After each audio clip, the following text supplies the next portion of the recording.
But we take it. No, they are. I just like to make fun of drugs. We have this. It's just Over pictures? No, not specifically. probably among the a long list of grievances. Okay, are you gonna go right after? Yeah, I might not. No, but I work on street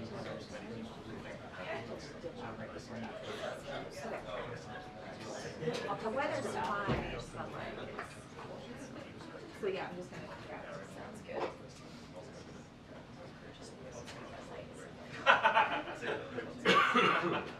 Should be fun though.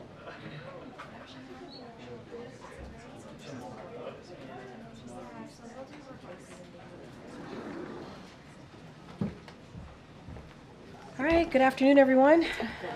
Happy Monday, happy belated Mother's Day to many of you here. I have two things at the top, and then I'll turn it over to our National Security Advisor. So this afternoon, the President and Vice President will host a reception celebrating Asian American, Native Hawaiian, and Pacific Islander Heritage Month here at the White House. The Biden-Harris administration has leveraged the full force of the federal government to ensure the promise of America for all AA and NHPI communities, including by using an executive order establishing the President's Advisory Commission and the White House Initiative on Asian American, Native Hawaiians, and Pacific Islanders. The Biden-Harris administration has delivered the most equitable economic recovery on record, with nearly 15 million jobs created, including historic AA and NHPI small business growth. We are also working to ensure equal access to quality education, expand affordable health care for children and families, combat hate, improve disaster recovery, preserve indigenous heritage and lands, and protect civil rights by advancing language access and data equity. And you'll hear from the President directly on this work later today. And finally, today, the Biden-Harris administration is kicking off this year's Infrastructure Week. I know you all are very excited about that. We are celebrating the historic progress of President Biden's Investing in America agenda, which continues to create good-paying jobs, boost domestic manufacturing, strengthen supply chains, and grow the economy from the middle out and bottom up. While Infrastructure Week became an empty punchline during the prior administration, President Biden is delivering an infrastructure decade that will benefit communities for generations to come. To date, our administration has announced over 56,000 infrastructure projects across the country and delivered over $450 billion from the infrastructure law.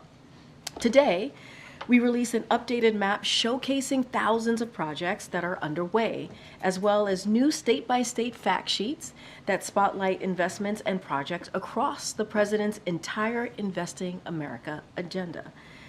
This Infrastructure Week, we are also calling out Congress, Republicans in Congress to be more specific, who voted against President's infrastructure law, but are now showing up at groundbreaking events and ribbon cuttings. We're also calling on congressional Republicans to extend funding for Affordability Connectivity Program, which has lowered internet bills to enable more than 23 million households to access affordable, high-speed internet. Without congressional actions, millions of Americans will see their internet bills increase or lose internet access at the end of the month. With that, as you can see, our National Security Advisor, Jake Sullivan, is here to give a Middle East update. Jake? Thank you, Karine, and good afternoon, everyone. Before I take your questions, I want to step back and make some comments on the latest developments in the Middle East. There's been a lot more heat than light in the recent coverage and commentary about the war between Israel and Hamas. So I want to take a moment today to get back to basics and lay out the administration's view. Here is how we see it. 1, this is a war between the State of Israel and the terrorist group Hamas, whose mission is to annihilate Israel and kill as many Jews as they can. The war began on October 7th, when Hamas massacred 1,200 people and took more than 200 hostages. There was a ceasefire in place on October 6th. Sinwar broke it. The president has made clear the United States wants to see Hamas defeated and justice delivered to Sinwar. There can be no equivocation on that. 2, The Palestinian civilians caught in the middle of this war are in hell. The death and trauma they've endured are unimaginable. Their pain and suffering are immense. No civilian should have to go through that. This is on the president's mind every day. 3, Israel has an unusual, even unprecedented burden in fighting this war because Hamas uses hospitals and schools and other civilian facilities for military purposes and has built a vast network of military tunnels under civilian areas. That puts innocent civilians in the crossfire. It does not lessen Israel's responsibility to do all it can to protect innocent civilians. 4, we believe Israel can and must do more to ensure the protection and well-being of innocent civilians. We do not believe what is happening in Gaza is a genocide. We have been firmly on record rejecting that proposition. 5, the United States will continue to lead international efforts to surge humanitarian assistance throughout the Gaza Strip because innocent civilians should never go without food, water, medicine, shelter, sanitation, or other basic necessities. Active diplomacy by President Biden has made a considerable difference in getting more aid into Gaza. Now we are redoubling that diplomacy to press the key actors, including Israel and Egypt. I discussed this issue with my Israeli and Egyptian counterparts yesterday. 6, the United States has sent a massive amount of military assistance to Israel to defend itself against all threats, including Hamas, Hezbollah, and Iran and its other proxies. We are continuing to send military assistance, and we will ensure that Israel receives the full amount provided in the supplemental. We have paused the shipment of 2,000-pound bombs because we do not believe they should be dropped in densely populated cities. We are talking to the Israeli government about this. We still believe would be a mistake to launch a major military operation into the heart of Rafah that would put huge numbers of civilians at risk without a clear strategic gain. The president was clear that he would not supply certain offensive weapons for such an operation were it to occur. It has not yet occurred, and we are still working with Israel on a better way to ensure the defeat of Hamas everywhere in Gaza, including in Rafah. This has been the subject of detailed conversations between our professionals, and I discussed this again with my Israeli counterpart just yesterday. 7, military pressure is necessary, but not sufficient to fully defeat Hamas. If Israel's military efforts are not accompanied by a political plan for the future of Gaza and the Palestinian people, the terrorists will keep coming back and Israel will remain under threat. We are seeing this happen in Gaza City. So we are talking to Israel about how to connect their military operations to a clear strategic endgame, about a holistic, integrated strategy to ensure the lasting defeat of Hamas and a better alternative future for Gaza and for the Palestinian people. 8, Israel's long-term security depends on being integrated into the region and enjoying normal relations with the Arab states, including Saudi Arabia. The advantages of strong partnerships were on display recently when a coalition of countries helped Israel defend itself against Iranian missiles and drones. We need to consider the tactical battlefield situation in Gaza in light of the bigger strategic picture. We should not miss a historic opportunity to achieve the vision of a secure Israel, flanked by strong regional partners, presenting a powerful front to deter aggression and uphold regional stability. We are pursuing this vision every day. 9, we are urgently and relentlessly working for a ceasefire and a hostage deal, starting with the first phase and building to an enduring calm. As the president said this weekend, there could be a ceasefire tomorrow if Hamas simply released women, wounded, and elderly hostages, all innocents. Israel put a forward-leaning proposal on the table for a ceasefire and hostage deal. The world should be calling on Hamas to come back to the table and accept a deal. The hostages include Americans and citizens from around the world. The president is determined to bring them safely back to their loved ones. And I met with the families of these American hostages again just this past Friday. They know how hard the president is working on this. 10, Iran and its proxies have tried to take advantage of the war in Gaza to launch attacks on Israel. Hezbollah is attacking every day. The threat posed by Iran and its proxies to Israel, to regional stability, and to American interests is clear. We are working with Israel and other partners to protect against these threats and to prevent escalation into an all-out regional war through a calibrated combination of diplomacy, deterrence, force posture adjustments, and use of force when necessary to protect our people and to defend our interests and our allies. We will not let Iran and its proxies succeed. These are President Biden's positions. They reflect his commitment to getting an outcome in Gaza and across the broader Middle East that protects Israel's future security and paves the way for a future of dignity and security for the Palestinian people as well, rather than Israel getting mired in a counterinsurgency campaign that never ends and ultimately saps Israel's strength and vitality. And this is all consistent with President Biden's longstanding view that ultimately a two-state solution is the only way to ensure a strong, secure, Jewish, democratic state of Israel, as well as a future of dignity, security, and prosperity for the Palestinian people. One last thing. No president has stood stronger with Israel than Joe Biden. He was the first president ever to visit Israel during wartime. He is protecting Israel at the United Nations. He mobilized a coalition to directly defend Israel against an unprecedented Iranian attack. He led the bipartisan effort to pass a supplemental that ensures Israel's defense and military edge for years to come. His commitment to Israel is ironclad. Ironclad doesn't mean you never disagree. It means you work through your disagreements, as only true friends can do. That's exactly what we've done for the past 7 months, and that's what we'll keep doing. And with that, I'll be happy to take your questions. Yeah. Thank you, Jake. Just a week ago, the administration sounded optimistic on the prospect of a ceasefire and hostage deal. Now those talks appear to have stalled. Can you provide an update? Well, I have been quoting George Mitchell of late, who negotiated peace between the warring parties in Northern Ireland. And Senator Mitchell said quite famously that negotiations are 1,000 days of failure and 1 day of success. And right now, we're in the former days rather than the latter day. And this particular negotiation has had its ups and downs, its ins and outs, its twists and turns. And what I laid out in my opening comments remains the case. There could be a ceasefire tomorrow if Hamas would just go ahead and release women, wounded, and elderly. We do believe Israel has put a good proposal on the table.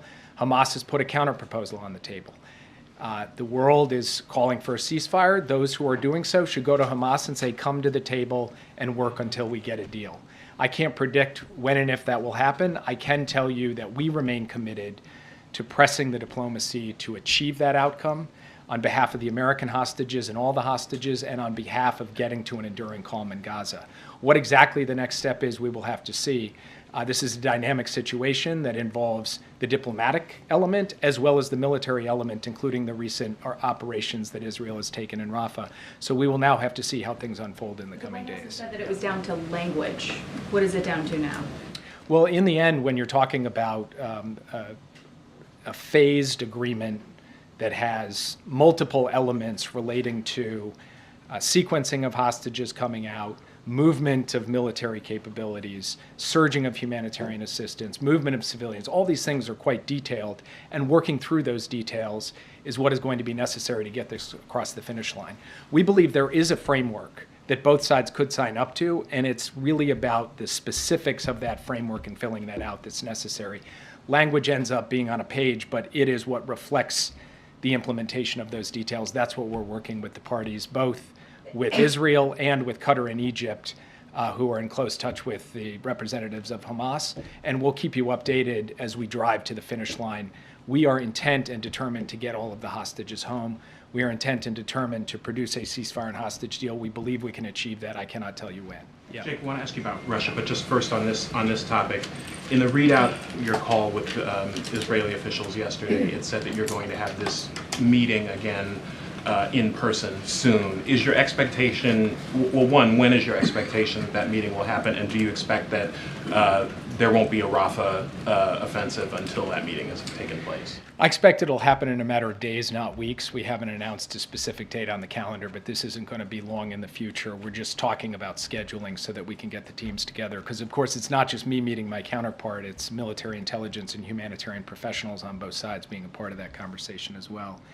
And what I expect is that we will have an opportunity to talk further about the best way to ensure Hamas's defeat everywhere in Gaza, including in Rafah, in the context of that conversation, and that opportunity will still be available to us when we show up for that conversation. And then Zelensky's advisor said today that these new Russian government appointments, including the defense minister, show that Moscow is going to try to scale up its war effort and reconfigure its economy for its defense needs. Is that your assessment of this shakeup as well?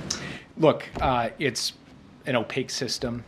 It's run by one man, Vladimir Putin. He calls the shots. He may move around professionals into various roles, but at the end of the day, he seems bound and determined to continue to try to inflict a brutal war of aggression on Ukraine. We'll take whatever comes, support Ukraine alongside a coalition of countries, and see what happens. So I don't have a specific comment on the nature of this change up in their government. I've seen that speculation from the Ukrainians. It's not unreasonable, but I can't draw any conclusions at this point. We'll have to see what unfolds. Yeah. Thanks, Jake. Does the U.S. believe that Sinwar or other top Hamas leaders are hiding in Rafah? And if not, why do the Israeli forces continue to push further into Rafah? What reasons are they giving you?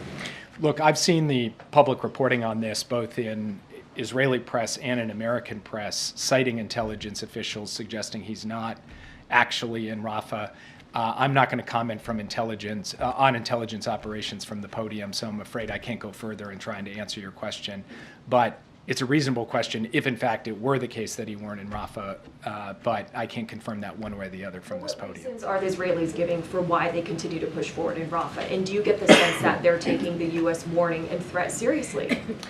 Look, I think that they have taken the sustained conversation that we have had with them about how to seek an enduring defeat for Hamas while minimizing civilian harm. I think they have been taking that seriously. We've had multiple rounds of conversations, professional to professional, president to prime minister. We will continue those conversations. We have been very clear about where we stand, and we've also been clear that we're here to actually offer constructive ideas for how to proceed with this in a way that will ultimately achieve the objective. One of the points I made at the outset that I think bears repeating is that really any military operation, a targeted operation, a larger operation on the ground or in the air, has got to be connected to a strategic endgame that also answers the question, what comes next?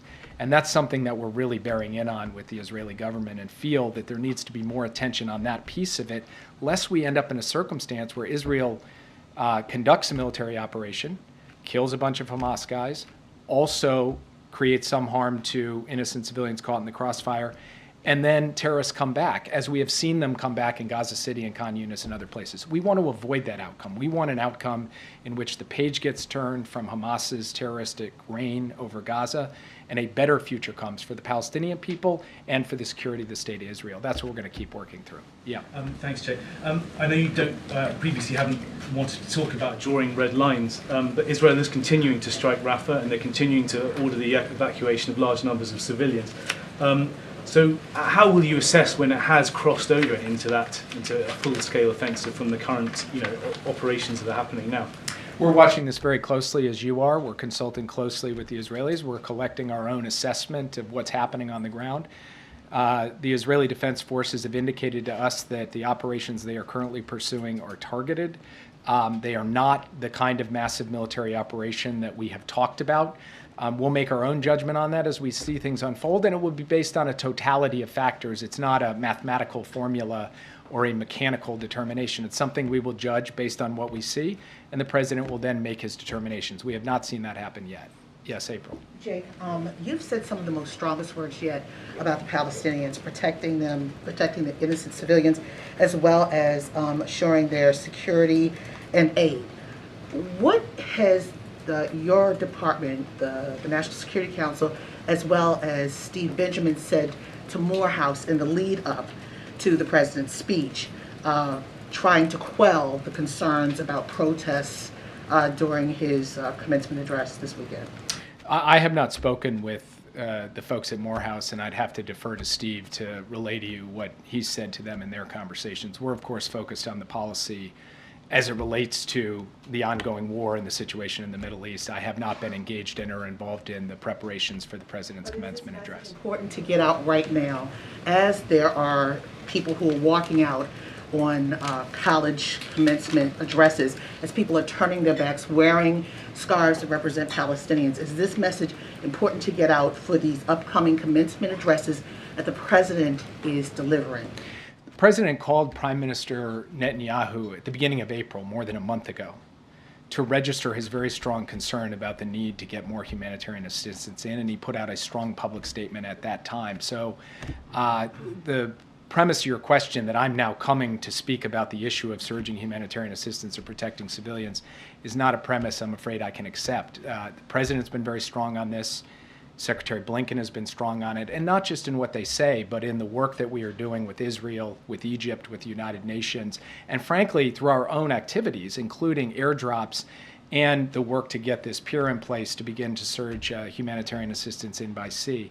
And when it comes to the issue of civilian harm and the question of trying to do everything possible to reduce the amount of civilian harm on the Strip, this is something the President has spoken to quite actively over a sustained period of time as well, and is directly engaged with the Israelis on too. There are people who are protesting the President's appearance at Morehouse because of the Palestinian issue. What do you say to those people directly? I would say, please read the remarks that I just gave to this room today, because I think it tries to lay out. It's not a flip. I'm not being flip. I'm telling you, April, straight up. What I've just laid down here today encapsulates the President's position on something that is both simple and complex. It is simple because Hamas is an evil terrorist organization that needs to be defeated, period. It is complex because doing that in the context of what is happening in the Gaza Strip is a complex military operation, and frankly, the regional situation makes it even more complex. And people of good faith have very strong views on this issue. And we will engage with people across the, across the board of folks who have come to this with their own perspective, their own worldview, and all we can do is tell them, how do we see it? Where do we stand? And what I've tried to lay out for you, step by step, is where we stand on a set of issues that raise questions of policy, of course, but are also deeply human. They're deeply human for the hostage families. They're deeply human for those who lost their lives in a massacre on October 7th and whose loved one lost their lives. It's deeply human for innocent people who are caught in the crossfire and are struggling to get access to basic necessities. And we're going to keep speaking to that as we go forward and continue to follow what we believe is in the best interests and reflective of the values of this country. Yeah. Thanks, Jake. There was a New York Times analysis today that showed Russian missiles breaking through Ukrainian air defenses in far greater numbers over the past couple months, with interceptions down. At the same time, there's this apparently, Russian forces gathering and surging on this new front in the north. Is any of this the result of delays in getting arms to the Ukrainians, or what accounts for this turn? So part of it is the fact that Russia has continued to push the envelope in terms of just the brutality and intensity of its campaign. It has sought more targets across a wider range of Ukraine, most of them civilian, frankly, trying to destroy the Ukrainian electricity grid with an even greater determination this year than they had last year. Part of it is about the need for us, the United States and our coalition of countries, to surge yet more air defense in so that Ukraine has it. And yes, part of it is about a 6-month delay in being able to get assistance to Ukraine that has put Ukraine in a hole, and we've made no bones about that from this podium. So we have started moving air defense to them. We intend to move more, and by we, I don't just mean the U.S., I mean our whole coalition with the President, Secretary Austin, myself, working day in, day out to coordinate those deliveries and to put Ukraine in a position where it is better able to defend against what Russia is throwing at them, and what they are throwing at them is quite considerable. Yeah. Follow up on that. Can you quantify how quickly are the new packages of military assistance arriving on the battlefield in Ukraine, and if the U.S. is confident that they'll arrive in time for the Ukrainians to be able to fend off advances in Kharkiv and other regions? The same day that the law took effect now 2-3 weeks ago, the president signed out $1 billion package. Some of that equipment is already on the battlefield. On Friday, he signed out another package. Some of that equipment will get onto the battlefield this week. Now, some of it has a longer lead time in terms of our ability to ship it, organize it, and get it in. So I don't want to suggest that all $1 billion worth of equipment is on the battlefield. But what you will see is a steady flow week by week. It's not like we've got to wait well out into the future before stuff starts getting delivered. And we are going to have another, what we call PDA, Presidential Drawdown Authority package, just in the coming days, because we're trying to really accelerate the tempo of the deliveries, recognizing, as I said before, the delay put Ukraine in a hole, and we're trying to help them dig out of that hole as rapidly as possible. PDAs every week now, or even faster? How we do the drawdown is a little bit less of the central issue than what the size of it is and what the sequence of actual deliveries are. So I'm not going to suggest that there'll be a drawdown every week. What I am going to suggest is that the level of intensity being exhibited right now in terms of moving stuff is at a 10 out of 10. I spoke this morning along with Secretary Austin and Chairman Brown with our counterparts in Ukraine, General Syrskyi, Minister Umerov, and Andriy Yermak. We spoke for 90 minutes. It was a detailed conversation about the situation on the front, about the capabilities that they are most in need of, and a real triage effort to say, get us this stuff this fast so that we can be in a position to effectively defend against the Russian onslaught. And so at the highest levels in our government, we are engaged with the highest levels of theirs to be able to ensure that we're doing everything humanly possible, both ourselves and our allies who are surging equipment as well, to get it there to the front lines. Can I follow up on an Israel question? Sorry. Secretary Blinken said yesterday that Israel could be, quote, holding the bag on an enduring insurgency. I'm curious whether would Israel be holding that bag alone? In other words, is there any concern, or are you concerned that Israel's ongoing prosecution of the war using U.S. weapons is going to help Hamas cultivate kind of a new generation of people who will be, targeting U.S. interests and attacking Americans? Look, we have a painful experience in counterinsurgency campaigns fighting terrorists in urban environments and populated areas, and we know that it is not as simple as executing a military operation and calling it a day. As I said in my opening comments, military operation has to be connected to a political plan for the day after, so that there is a clear alternative, and there's governance, and there's security, and all of the steps you need to take to finally and fully defeat a hardened, entrenched terrorist foe. And yes, one of the risks of engaging in any kind of counterinsurgency campaign is the ability of the terrorist group to attract more recruits and more followers as time goes on. This is something we have talked to the Israelis about. So one of the key points that we have been reinforcing is to step back just from a tactical military analysis of the situation, ask strategically, how do we get to the common goal, the enduring defeat of Hamas? And that is going to require military pressure, yes, but more than just military pressure, a political plan to get there. Hi, thank you. One of the big questions about Rafah is that why does the United States, the strongest ally of Israel, the biggest weapon supplier, seem to have so little clout with the Netanyahu government? And you said, for instance, that they need a strategic endgame. They don't have one yet. Bibi Netanyahu has said they're going to go ahead in Rafah no matter what. What is the evidence that the United States still has clout with the Netanyahu government, or is it just too early to tell? Well, I think you can go back to the beginning and look at the pattern of engagement of the United States and the impact that it's had on, for example, the flow of humanitarian assistance.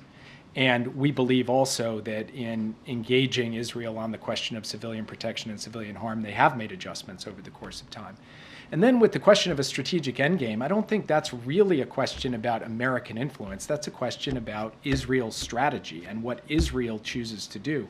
The Prime Minister doesn't have to answer to us on that. He's got to answer to the Israeli people on that, because he's ultimately having to deliver for them the long-term security and a clear answer to the question, how does Hamas get defeated on an enduring basis and what comes after? So I think sometimes this whole issue gets put a little bit too much into the frame of the U.S. and Israel and not enough into the frame of these are sovereign Israeli decisions that they're making in a democracy. Their leadership is choosing how to prosecute this war. They're going to make those decisions. We're a sovereign country too. We're going to make our decisions. And as a very good friend of Israel, we are going to stand with them as they work to defeat their determined enemy. But we're also going to offer our advice and make clear where we stand on these issues as well. That's the most we can do. That's the most you could ask of anyone. That's what we will do every day. We do believe it has borne results. We hope it will bear more results in the period ahead. Yeah. Another question on Secretary Blinken's comments yesterday. He said that even if Israel goes further into Rafah, that there will still be thousands of Hamas soldiers left. So why isn't Israel saying that they have to go into Rafah to defeat Hamas? Look, I'll leave that to the Israeli government. A point that we have made to them is that Israel has gone through Gaza City. Israel has gone through Khan Yunis. And in both places, you've seen terrorists emerge from the rubble because, from our perspective, there's not a sufficient integration of a military plan with the political plan. We have concerns about that. We've raised those concerns, not with rancor, but because we want to see a successful outcome to this war. We want to see Hamas defeated. We want to see its leaders, justice delivered to its leaders, starting with Sinwar. So we'll continue to talk to them about this, but really that question, which is a good question, is a question best posed to the Israelis who are formulating the military plans that they are unfolding. On China tariffs, what is the president's goal with his review of those tariffs, and do you expect any retaliation from China if tariffs are in fact raised? So I will not get ahead of the president on this. I've seen obviously all of the reporting on it. It's no secret that the president, this entire administration, has been concerned about unfair practices by the PRC that harm American workers and businesses, the issue of overcapacity, the ways in which China has put in place a series of non-market distorting practices in strategic sectors. And he has said consistently, I'm going to stand up and push back against that. And so that's the frame that he approaches this with. And then I'm going to leave the specifics to be announced in due course, I would say in short order. Yeah. Jake, you cited the humanitarian aid as a way to influence Israel and a clout of the U.S. But this, even the aid coming to Gaza, has been curtailed now. It's been blocked. So barely any aid coming in. And also the repeated attack by settlers and extremists in the West Bank of allowing the aid in. So how can you make sure that actually the U.S. has that clout that you're mentioning? And second, if you allow me, many Arab states said that, including your allies, said they're not going to take part in the day after plan in Gaza in any shape or form, whether it's a force or it's administration. Netanyahu said too that he doesn't want the PA to take part or a two-state solution. So what's your vision when it comes to the day after? How can you push the Israelis to materialize this into some kind of plan of action? So on the first question, in the past few days since Israel took the Rafah crossing, we have seen difficulty getting aid through either Rafah or Kerem Shalom, and this is a matter of great concern to us. This is something we're working not just with the Israeli government, but the Egyptian government and the United Nations, because it will take all three of them working together to make this happen. In the meantime, Israel has opened yet another crossing in the north beyond Erez, a crossing called Zakim, and has moved flour through that crossing. We have managed to get some fuel in down through the south despite all of the other difficulties. This is an urgent and critical situation. We have got to get those crossings open to get more aid in. That has been an issue of the past 3 days since these military operations, and it's something we are working through with all the relevant parties. It is a total outrage that there are people who are attacking and looting these convoys coming from Jordan going to Gaza to deliver humanitarian assistance. We are looking at the tools that we have to respond to this, and we are also raising our concerns at the highest level of the Israeli government, and it's something that we make no bones about. This is completely and utterly unacceptable behavior. On the day after, we are in fact having constructive conversations with Arab states about it. But what they do want to see is a political horizon. They want an answer to what does the long-term future look like for the Palestinian people. That's something we're talking about with them. That's something we're talking about with the Israeli government as well. Yes. Thanks, Jake. Just to put a little bit of a point on Nadia's question, is Israel restricting the flow of humanitarian aid into Gaza, or is it not?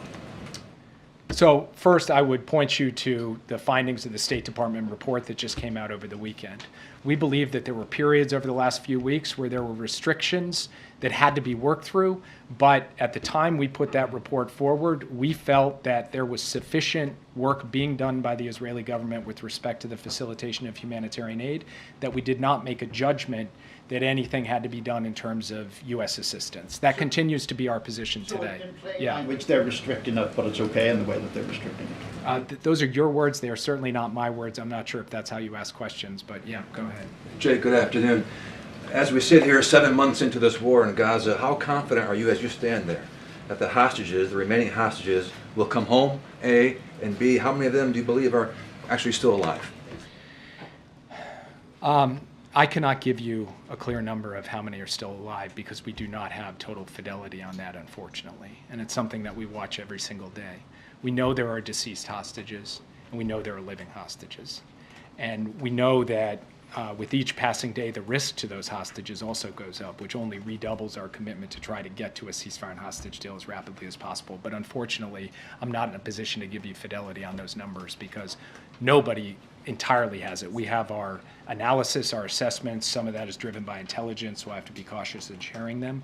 But to look you in the eye and say, we know exactly how many are alive, nobody can do that for you. And how would you describe the relationship between, right now, between President Biden and Benjamin Netanyahu? I would describe the relationship as how it's been for the duration of the time that they've known each other. It is straightforward, it is direct, it is a relationship where the two of them can each share their views and perspectives, and that is how it's going to continue as we go forward. And I'll take one more. Thank you, Jake. Quick Ukraine follow-up before I hit the Mideast. Ukraine's government is desperately asking for anti-aircraft assets, including Patriot batteries. What's the plan? How are you going to get those to them? Through which allies? Or any details? So one of the things I do every single day is talk to at least one ally, if not multiple, about getting more Patriot batteries into Ukraine. And I think we recently had some good news from an ally about getting one in. We're working on more. That's just something that we're going to continue to try to procure. And beyond Patriots, we're looking for other systems as well, because we believe that there are a number of allies who have capabilities they could share and ways in which the United States could help them with their air defense needs as a backfill. That is an ongoing conversation. It is a matter of utmost priority. You're looking at like one or two at a time, not dozens, not a bigger number. I mean, dozens of Patriot batteries I don't think is the right order of magnitude for what we're trying to get in there. And then on the Mideast, how do you... the back of the room. All right, I'll take you last. Yeah. Fine. Awesome, thank you. We're a package deal. Egypt has said that they will support South Africa's case at the ICJ against Israel for genocide. How is that affecting the negotiations right now, the situation in general, and what is Washington's message to Cairo about this decision on their part? I can't say that it's helpful to the discussions between Egypt and Israel to try to sort out the humanitarian assistance and access issues, but I do know that Egypt, Israel, the United States, the United Nations, we are all trying to work together to figure out a way forward. So last question. Thank you. You said at the start of this that you don't believe what's happening in Gaza is genocide. What criterion are you using? We're using the internationally accepted term for genocide, which includes a focus on intent. And it's not just me standing here at this podium. In the context of this International Court of Justice case at The Hague, the United States actually made a presentation backed up by legal analysis, which I would invite you to read because it lays out all of those criteria. Francesca Albanese, the Special UN Rapporteur on Human Rights in Palestine, presented one in March. She presented it in Geneva. The three criterion she used, citing international law, 3 acts: Israel's intent to destroy national, ethnic, racial, or religious groups, serious bodily or mental harm to a group, inflicting on a group conditions of life calculated to bring physical destruction in whole or in part within imposing measures intended to prevent birth within a group, process of erasure of the native Palestinians. So those 3 things are happening. How can you say genocide's not being committed? As I just told you, I think the best way for me to answer that question is actually to ask you to look at the laydown that we gave, which... Are you saying this isn't happening? I'm sorry, I thought you asked me how I can say it. I'm saying I'd like you to look at the United States' I just did. I'm asking you saying this isn't happening. Do you mind if I finish answering your question before you interrupt? Are you saying that she's a liar? The United States has laid down at the International Court of Justice in writing, in detail, its position on this issue, and I'd ask you to read it. Thank you. Are you saying that it doesn't line up for them with what she's saying? Thank you, Jack. Thank you, Jake. Okay, I know, oh, and folks are leaving right now. It's okay. I have an effect on folks. I know there is a call happening in short order, and so, and I know it's about an issue that you all care about, so feel free to step away from the briefing. And I won't be up here too much longer. As you know, we'll have a briefing tomorrow, and the next day, and the next day, and the next day. Got some. At a fundraiser over the weekend, the president began his remarks by talking about Israel. He said, Israel said it's up to Hamas. If they wanted to do it, we could end it tomorrow. It all has to do, and then he cut himself off and said, I shouldn't get into all of this. I don't want to get going. Can you just finish the sentence for us? And what he was trying to say, especially when he was talking about it all has to do with... Look, I'm obviously, as I say often, certainly going to let the president speak for himself. But he didn't finish speaking. I know, but I look, I think obviously Jake Sullivan, the National Security Advisor, came here and gave a very good and detailed, in-depth laydown of where we are, and it's very much where the president is. And talked about humanitarian aid, obviously the importance of getting that into Gaza, and how we want to make sure that we deal with what we're seeing there with the dire situation in Gaza. Obviously, he talks about our continued support. He talked about our continued support for Israel's security. That is ironclad. That is what we want to make sure that, they are able to defend themselves. And so I think all of that remains to be true. Hostage deal, we want to get to a ceasefire, and also create a situation where we can get more of that humanitarian aid, bring hostages home. So all of that continues to be true. I think the words that you heard from the President's National Security Advisor, I think is very clear on where the President is. I can't speak beyond that. And I think the President started out saying what was on his mind, but more broadly, where we are with the situation in Gaza and Israel has been very clear, and we want to continue to lay that out. That is one of the reasons that Jay came out here. And a quick one. The House is likely to vote on the Israel Security Assistance Support Act later this week, which would ban the administration from withholding military aid to Israel that has been congressionally approved. Is that something that, it's obviously a response to the president's comments over the last week, so is that something that the White House would oppose? Are you talking to Democrats who might be inclined to go with Republicans on this? So look, I'll start off, I just repeated basically what I wanted to say to this question, which is this president has been very clear. His commitment to Israel's security is ironclad. That has not changed. We share Israel's goal of defeating Hamas, and will continue to stand with Israel to make that happen. We've been very clear. As it relates to the announcement that the president made in the interview last week on CNN, we have paused only one shipment. That includes 2,000 pounds bombs, which can be very destructive in densely populated urban environments, such as Rafah.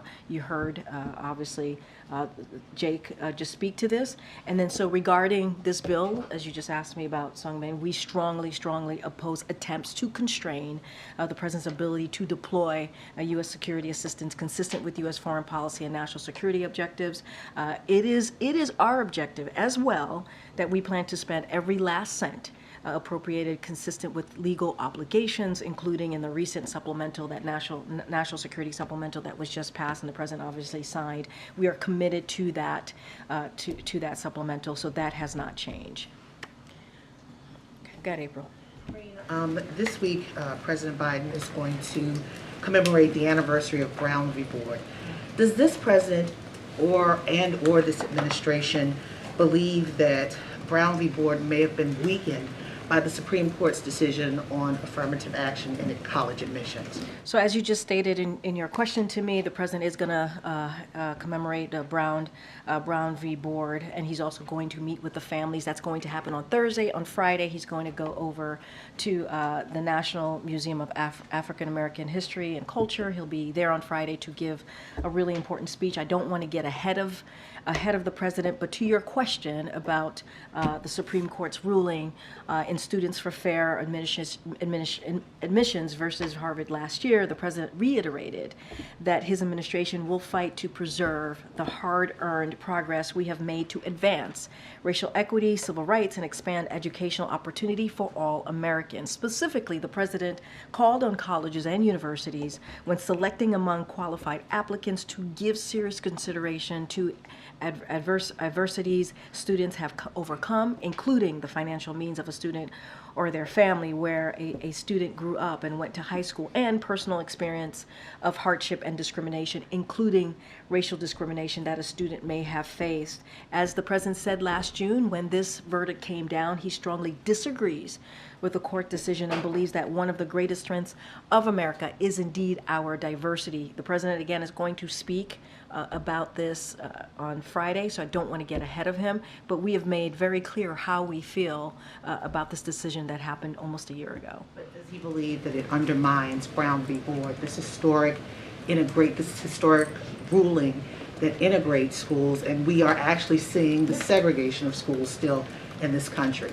No, I totally agree with all the points that you made. I laid out what we thought about that decision that came last June, and we had said it is something that is concerning, incredibly concerning. The president is going to give a speech on Friday. I'm going to let the president speak for himself. He will address this. Obviously, we are indeed commemorating the landmark Broad v. Board of Education, and so that's something we're going to meet with the families on Thursday. So you see a pattern here that the president's going to meet with the families on Thursday. He's going to give remarks on Friday, and he will speak to this himself. But wanted to lay down what we have said already about the ruling, the admissions ruling versus Harvard that happened last year. We've been very clear about that. Thanks, Karine. Argentine Foreign Minister Diana Mondini is going to be in town this week. She's going to meet Antony Blinken, the State Department. Can you confirm she has a meeting with Jake Sullivan here at the White House? I don't have anything for you. Once we have something to share, certainly we will share that with you all. Okay. Thanks, Karine. So Warren Buffett this month said that taxes will have to be raised to pay for the national debt. He said the government may want to decrease spending. So with we've had announcement after announcement of taxpayer money being doled out. We've seen almost weekly now. Is the federal government spending too much money? So let me just say a couple things that Warren Buffett did say that we certainly agree with, and I'll quote him: "The wealthy are definitely undertaxed relative to the general population, which is why the president has a plan to make sure that wealthiest among us, the billionaires and big corporations, pay their fair share." And we've been very clear about that. They pay their fair share in order to pay for his investments in America and cut the deficit by $3 trillion. And Buffett also said it doesn't bother him to pay taxes. And so it has been very clear, the president has said, that he will not raise taxes on anyone making less than $400,000. That is what the president has said. Warren Buffett pretty much agrees with us. We agree, obviously, with him. And this is very different than what Republicans want to do. They put out their plan. They put out what they want to do. They want to cut Social Security, Medicare, Medicaid, give tax breaks to billionaires and corporations. We do not agree with this. And what we want to do is continue to make sure that we're lowering costs for Americans, for families, whether it is Big Pharma, fighting Big Pharma, lowering health care costs, making sure that we go after corporations as you hear us talk about junk fees. Those are the ways that we want to move forward. That's what our focus is. So increase taxes to pay the debt? But let's be really, really clear, right? On billionaires and big corporations, who Warren Buffett himself said, as you started asking me about Warren Buffett, he says that they are undertaxed.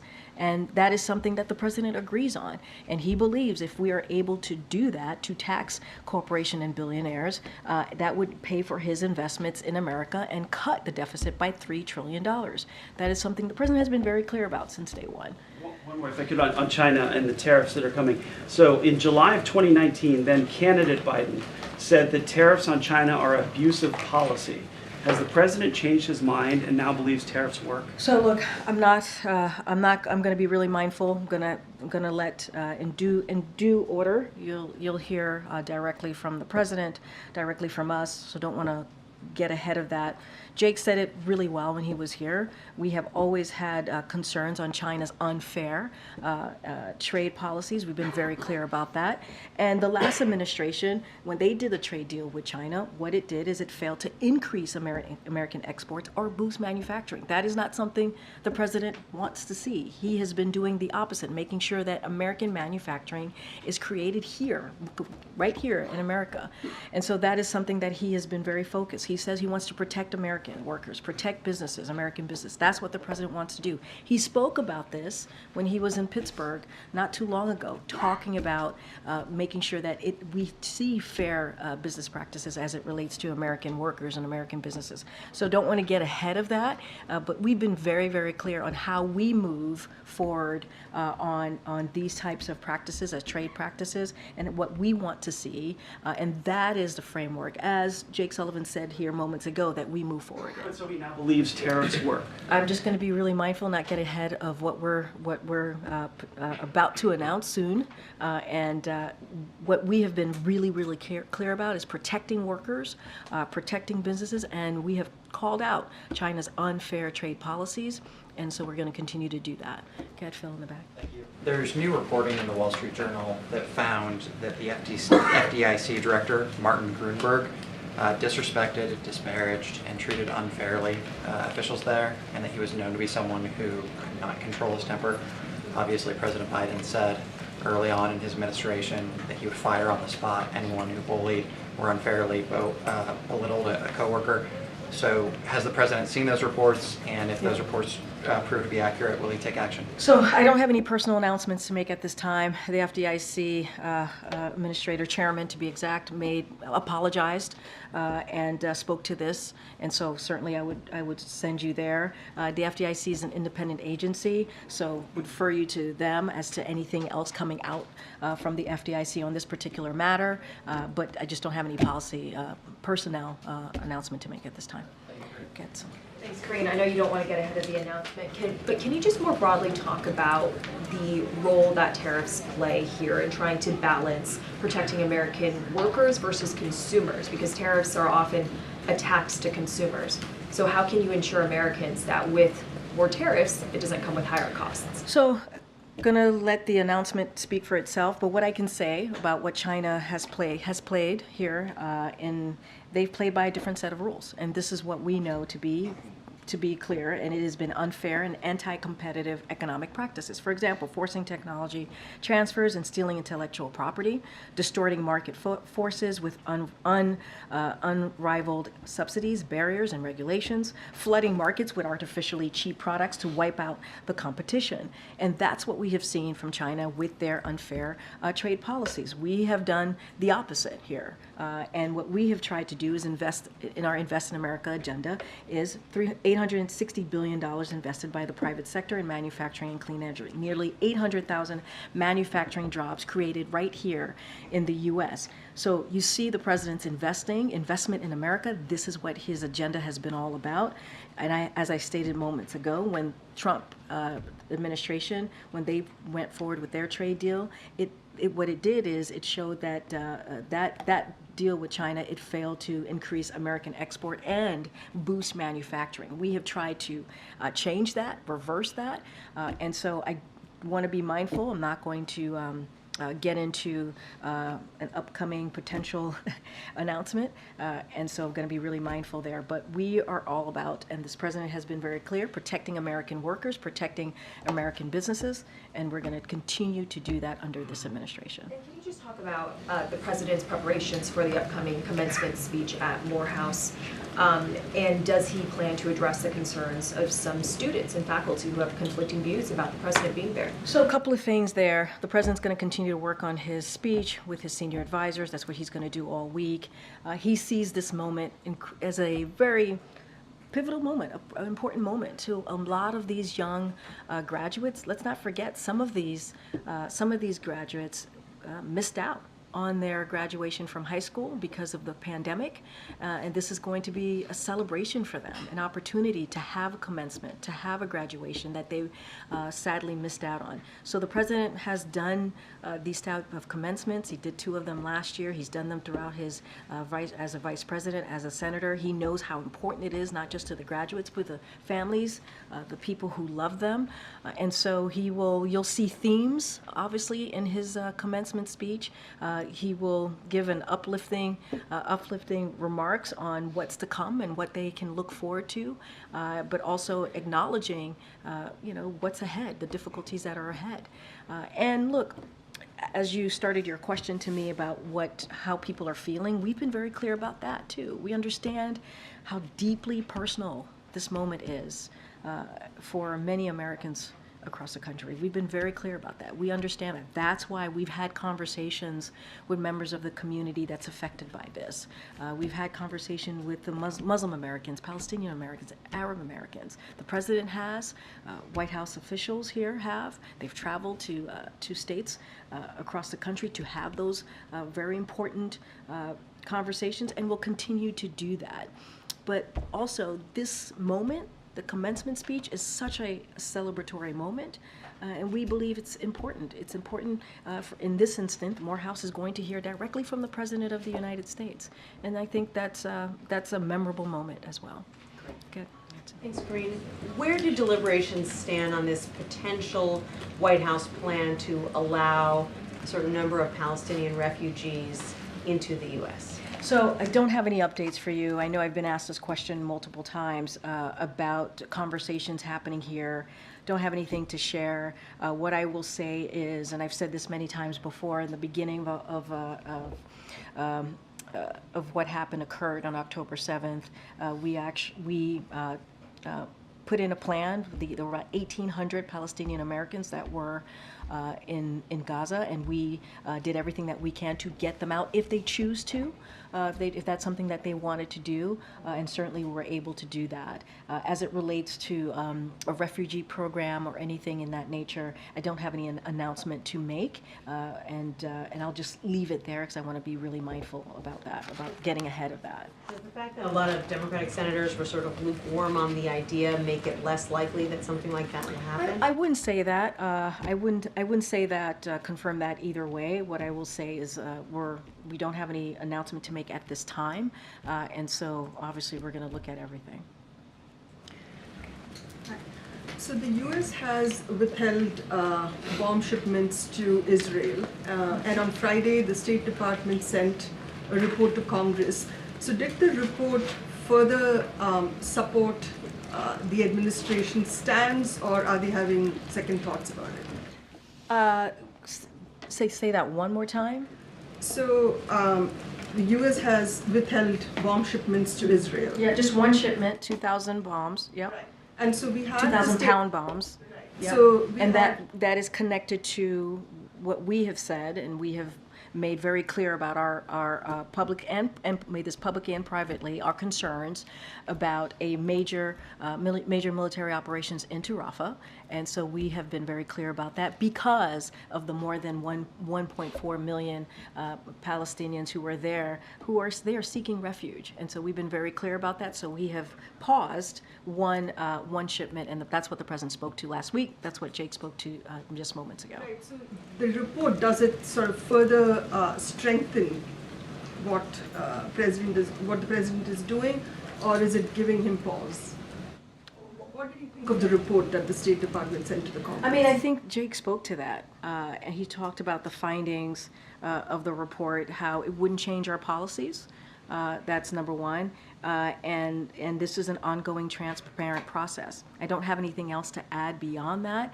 Look, when you think about the pause on these 2,000-pound bombs, the reason why we paused it is because we want to be mindful, right? We understand that there is in Rafah, there are dense areas that have Palestinians who are seeking refuge. And we want to make sure those civilian lives, those innocent civilian lives, are protected. That's why we've made very clear about our concerns about a major military operations there. That is the reason, that is the focus, understanding that fact, and that is a fact. And so we're going to continue to have those conversations. You heard Jake talk about in upcoming days having an in-person conversation with his counterparts, continuing these group meetings that they've been having with that NSC's been having with the IDF, the Israeli government, and so that's going to continue. We're going to continue to be really clear about our concerns, as we've been publicly, as also privately, and so those conversations continue, and that's why the president has been very clear. There are 1.4 million civilians, innocent civilians, that are in Rafah right now, and we want to be really careful and mindful. We want to see a plan that speaks to how is Israel going to make sure that those lives are protected. It is a pause of one shipment, and that shipment is related to what we believe it could be potentially, an issue here in Rafah. Being very, very clear about that. Okay. Thanks, Karine. Some recent polls, and I know you've said the president doesn't govern looking at polls, but some have shown his popularity eroding amongst young people and also non-whites, and it's not only related to Israel. Is he aware of that? Is he going to try to refocus his messaging or tweak it to speak directly to those groups that have felt left behind? So look, and going to be mindful about this upcoming election, not going to comment about that, the 2024 election, or how these polls will affect the 2024 election. Going to be super mindful. But more broadly, we believe that young Americans support the president's agenda more broadly, right, in an overwhelming way. And the president has stood with young Americans on many of the issues that they care about, because you said beyond what's happening in the Middle East. And so when it comes to climate change, right, that's something that he's been very clear about and has been the most progressive president on that particular issue. And he's going to continue to do that. We understand as well that while the economy is turning around, and you've heard me talk at the top about the 15 million jobs created and what we've been able to do to turn around the economy, we understand that prices are too high, and young people in particular are feeling that. And so we're going to continue to work on those issues. We're going to continue to do everything that we can to lower cost. I talked about the situation in the Middle East and how young Americans are feeling about what they're seeing in Gaza, and we understand how painful it is, this moment is for them. That's why we've been working so hard to try to get a deal that would lead us to a ceasefire, get hostages home, and make sure that we get that humanitarian aid. Let's not forget that the U.S. has led the effort in getting humanitarian assistance into Gaza. And so, going to be super mindful about the particular polling questions, but we do believe that we want to make sure that we have an economy that works for young people. We want to make sure that we listen to young people and hear them out. We want to make sure that we continue to work on some of the issues that the president has talked about, whether it's student debt relief. This is something that the president, it's not going to stop him from doing the work that he has been very clear about wanting to deliver for the American people, including young Americans. So. Messaging to minorities. Well, and what do you mean specifically about that? Hispanic voters. Yeah. Well, I'm not going to speak to Hispanic voters or voters more specifically, but if you look at what the president has been able to accomplish for different communities, we have seen an economy that he has created, right, that he's wanted to create, that is not a trickle-down economy, that is very much from the bottom up, middle out. And you've seen unemployment go down for the Hispanic community. You've seen wealth, when we talk about wealth gap, closing the wealth gap, and making sure that we're creating jobs for Latino, Hispanic communities more specifically. I think we've created more than 4 million jobs in this administration for that particular community. We've seen that as well for the Black community, the African American community. We've been very consistent. You heard me lay out what we've been able to do for Asian Americans with the President's economic policy. So we are very, very committed to making sure that communities that are normally seen to be left behind are not left behind as it relates to the President's economic policy. You see that when he fights Big Pharma. When he's fighting Big Pharma and lowering costs, that helps communities that you're asking me about. When we're talking about junk fees, that helps communities that you're asking me about. And so when we're talking about expanding ACA, we expanded that for Dreamers, for DACA recipients. That's because, and you heard this president say this last week, because he understands that DACA recipients, many of them are part of our military, right? They're part of what makes this country great. And so those are actions that the president's going to continue to take and continue to have those conversations and certainly message that. I have to go. Thanks, everybody. I'll see you tomorrow. I'll be back tomorrow, guys. Thanks, everyone.